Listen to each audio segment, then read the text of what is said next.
doubt that she would see him again. John Cyrus Bellman was a tall, broad, red-haired man of 35, with big hands and feet and a thick russet beard, who made a living breeding mules. He was educated up to a point. He could write, though he spelled badly. He could read slowly but quite well, and had taught Bess to do the same. He knew a little about the stars, which would help when it came to locating himself in the world at any given moment. And should that knowledge ever prove too scanty or deficient, he had recently purchased a small, but, he hoped, reliable compass, which he showed to Bess before he left, a smooth, plum-sized instrument in a polished ebony case, which, when the time came, he promised, would point him, with its quivering blue needle, home.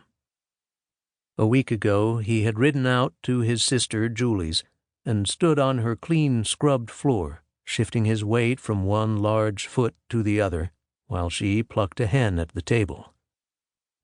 "Julie, I am going away," he'd said in as bold and clear a voice as he could muster. "I would appreciate it if you'd mind Bess a little while."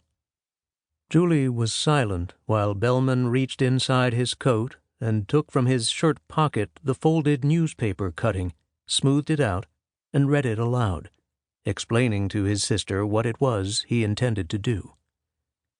Julie stared at him a moment, and then flipped the hen onto its back and resumed her plucking, as if the only sensible thing now was to pretend her big red-haired brother hadn't spoken. Bellman said he'd try to be back in a year. "A year!" Julie's voice high and strangulated, as if something had gone down the wrong way and was choking her. Bellman looked at his boots. "Well, possibly a small fraction more than a year, but not more than 2. And you and Bess will have the house and the livestock, and I will leave the clock and Elsie's gold ring for you if you ever get into any sort of difficulty and need money. And Elmer will lend a hand with any heavy work, I'm sure, if you give him a cup of coffee and a hot dinner from time to time." Bellman took a breath. "Oh, Julie, please, help me out here. It's a long way, and the journey will be slow and difficult." Julie started on another hen. A blizzard of bronze and white feathers rose in a whirling cloud between them. Bellman sneezed a number of times, and Julie did not say, "God bless you, Cy." "Please, Julie, I'm begging you." "No." It was a lunatic adventure, she said. He should do something sensible with his time, like going to church or finding himself a new wife. Bellman said thank you, but he had no interest in either of those suggestions. The night before his departure, Bellman sat at the square pine table in his small, self-built house, drinking coffee with his neighbor and sometime yard hand, Elmer Jackson.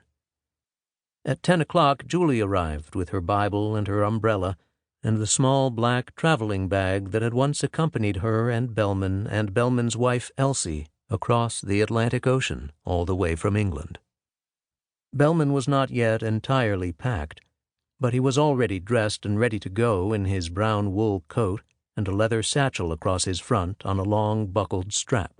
A new black stovepipe hat sat ready on the table next to his big clasped hands. "Thank you for coming, Julie," he said. "I am very grateful." Julie sniffed. "I see you still intend to go?"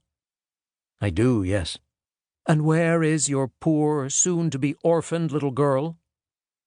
Bess, said Bellman, was asleep in her bed over there in the corner behind the curtain. He asked Julie if she would like coffee, and Julie said she supposed she could drink a cup. "I was just telling Elmer here, Julie, about the route I plan to take."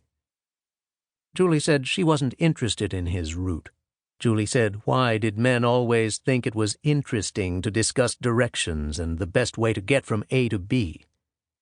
She leaned her umbrella against the wall, laid her Bible on the table, and sat down in front of her coffee. took a stocking out of her black traveling bag.